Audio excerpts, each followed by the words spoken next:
The dense forests of the Carpathian Mountains, where ancient oaks stretched their gnarled branches toward a pewter sky, a lone American bison named Kodiak found himself impossibly far from home.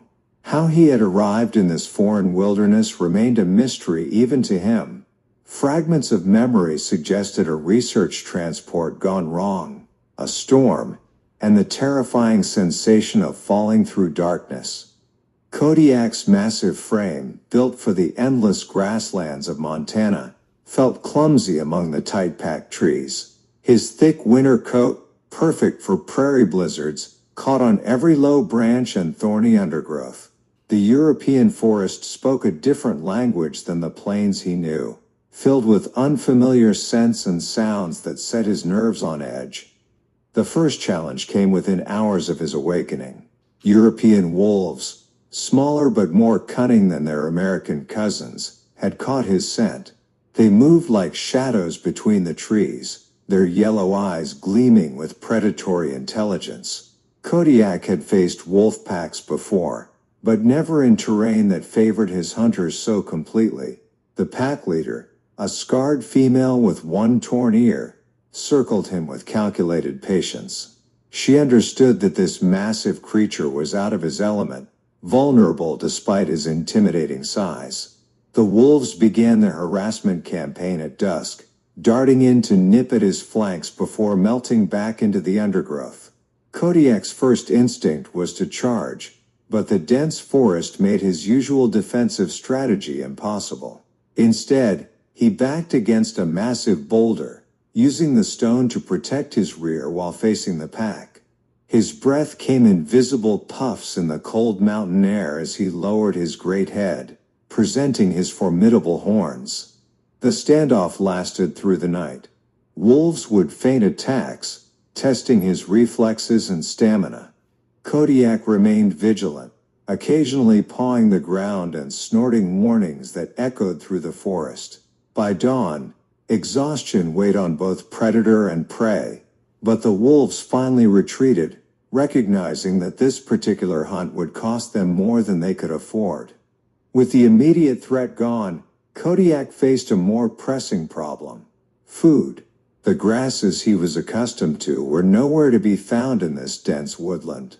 European forests offered different vegetation, ferns, moss, bark, and scattered clearings with tough mountain grasses that tasted foreign on his tongue. He learned to strip bark from birch trees, a skill that came naturally but left his mouth raw and bleeding at first. The moss provided some nutrition, though it sat heavily in his stomach. Most challenging was finding adequate water sources. The mountain streams ran fast and cold, often hidden beneath layers of ice that he had to break with his hooves. Winter deepened around him with a ferocity that surprised even his prairie-hardened constitution. European winters brought different challenges: less wind but more snow, creating a suffocating blanket that made foraging nearly impossible. Kodiak learned to use his massive head as a plow, clearing snow to reach the dormant grasses beneath. The cold seeped into his bones during the longest nights. He discovered that the dense forest, while initially seeming like a prison, actually provided crucial windbreaks. He learned to seek shelter in natural caves and beneath overhanging rocks, places where his body heat could accumulate and provide some relief from the bitter temperatures. Loneliness became his constant companion. Bison were social creatures, and the absence of his herd created an ache deeper than physical hunger. He would sometimes call out across the valleys, his deep bellows echoing off the mountain walls, hoping against hope to hear an answering call. Only silence returned, broken occasionally by the howl of wolves or the cry of an eagle. Spring's arrival brought new hope and new dangers. The melting snow revealed a landscape transformed, with rushing streams and muddy slopes that challenged his footing. But it also brought fresh growth, tender shoots and early grasses that tasted like salvation after months of bark and moss. It was during this season of renewal that Kodiak encountered the European bison. The meeting happened in a high mountain meadow where wildflowers painted the landscape in brilliant colors. Kodiak had been grazing peacefully when movement at the forest edge caught his attention. A smaller, darker shape emerged from the trees, unmistakably bison, but different from any he had known. The European bison, a female named Zora by the local researchers who occasionally tracked the small reintroduced herd, approached with cautious curiosity.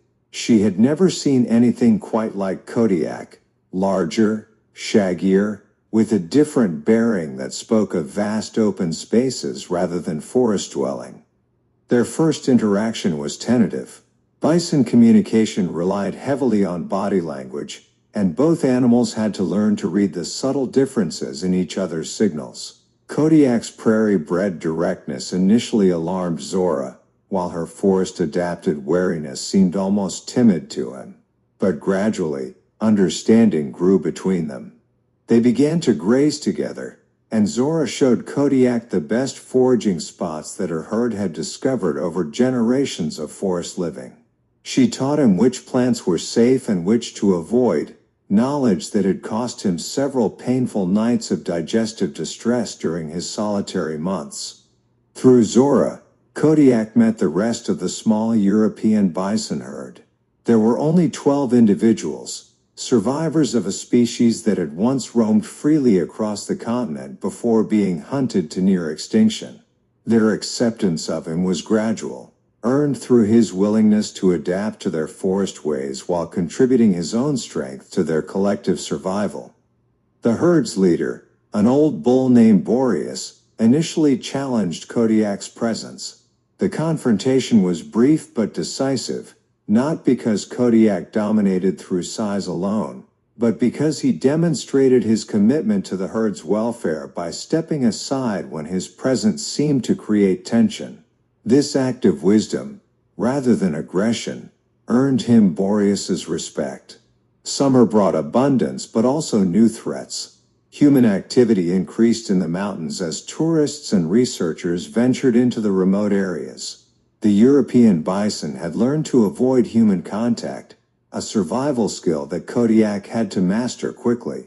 His American origins made him less naturally wary of humans, a trait that could prove dangerous in a landscape where bison were still viewed with suspicion by some locals.